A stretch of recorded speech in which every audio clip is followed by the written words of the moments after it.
त्यांच्या विरुद्ध याचिका देखील दाखल करण्यात आली आहे. आपण जर बघितलं तर मालिका अपिलामध्ये शिक्षेला स्थगिती मिळावी, कन्व्हिक्शनला स्टे मिळावा म्हणून जो अर्ज दाखल केला होता तो आता मेहरबान कोर्टाने मंजूर केलेला आहे. आणि कुरकाटे बंधूंची जी शिक्षा आहे त्याला अपील चालेपर्यंत स्टे दिलेला.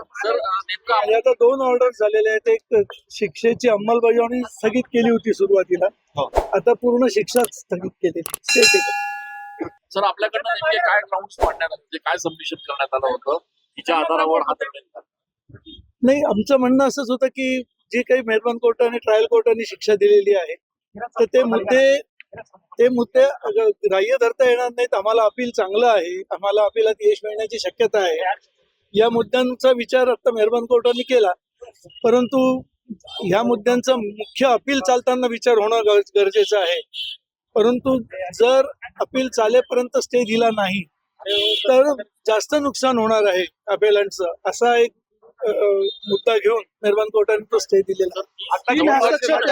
याचिका दाखल झाल्या होत्या, तीनही हस्तक्षेप याचिकांना फेटाळण्यात आलं, नेमकं काय झालं कोर्टात? त्यातली एक श्रीमती राठोडांनी एक याचिका दाखल केली होती. त्यांचं असं म्हणणं होतं की त्यांनी आज मेहरबान हायकोर्टामध्ये रिट पिटिशन दाखल केलेलं आहे आणि ते रिट पिटिशन दाखल असल्यामुळे मेहरबान कोर्टाने कुठली ऑर्डर करू नये, नाहीतर कंटेम्प्ट ऑफ कोर्ट होईल, असा त्यांचा अर्ज होता. मेहरबान कोर्टाने त्यांचं सगळं म्हणणं ऐकून घेतलं आणि ऑर्डर करताना असे मुद्दे घेतले ऑर्डर करताना की हे रिट जे दाखल केलेलं आहे ते ऍप्लिकेशन जो आहे त्या ऍप्लिकेशनवरती अर्जदार म्हणजे श्रीमती राठोड किंवा त्यांच्या वकिलांची सही नसल्यामुळे तो अर्ज ग्राह्य धरता येणार नाही. आणि आणखीन एक मुद्दा असा घेतला की मागच्या तारखेला या अर्जदाराला श्रीमती राठोड यांना कुठलाही लोकस्टँड नाही, कुठलाही अधिकार नाही एंटरटेन करण्याचा त्यांना हे, त्यामुळे त्यांना ते एंटरटेन करता येणार नाही असं म्हणून त्यांनी तो अर्ज रिजेक्ट केला.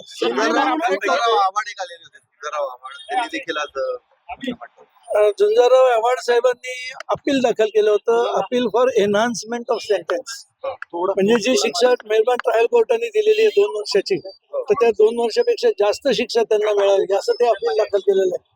तर त्या अपीलाची सुनावणी आता सावकाश होईल, त्याच्यावरती आता तरी काही ऑर्डर मेहरबान कोर्टाने केलेली. सर, आमदार अपात्रतेबाबत देखील झालं तर आता काय होईल? आमदार अपात्रतेवर काय निर्णय होईल? आता पीपल्स रिप्रेझेंटेशन ऍक्ट मधला जो कलम 8(3) आहे तो कलम 8(3) आता बाधा आता सध्या येणार नाही, जे अपील चालू असेपर्यंत.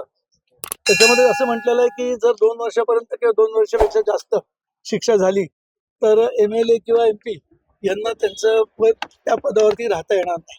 परंतु आता शिक्षेला स्थगिती दिलेली असल्यामुळे स्टे दिलेला आहे, कन्व्हिक्शन स्टे, त्यामुळे कलम 8(3) जो आहे रिप्रेझेंटेशन ऑफ पीपल्स ऍक्टचा तो आता ह्या केसमध्ये लागू होणार नाही सध्या तरी.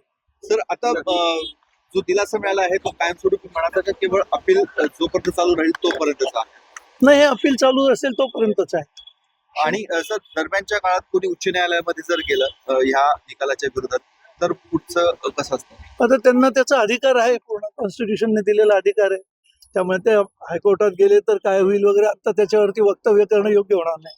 शिंदे यांच्या वकिलांनी एक युक्तिवाद कोर्टामध्ये केला होता, त्यामध्ये ते असं म्हणतात की स्थानिक जिल्हा मतदारांची फसवणूक त्यांनी केली होती, त्याच्यावर त्यांना स्टँड वॉक करावं असं म्हटलेलं होतं. त्यावर नेमकं कोर्ट काय म्हटलंय त्यावेळी? नाही, आता खालच्या कन्व्हिक्शनला ट्रायल कोर्टाच्या कन्व्हिक्शनला स्टेच मिळालेला असल्यामुळे आता तो मुद्दा आता सध्या तरी उपस्थित होणार नाही. आता ही केस नाशिकमध्येच चालेल की कशा पद्धतीने? अपील नाशिकमध्येच चालेल. म्हणजे जिल्हा न्यायालय धन्यवाद.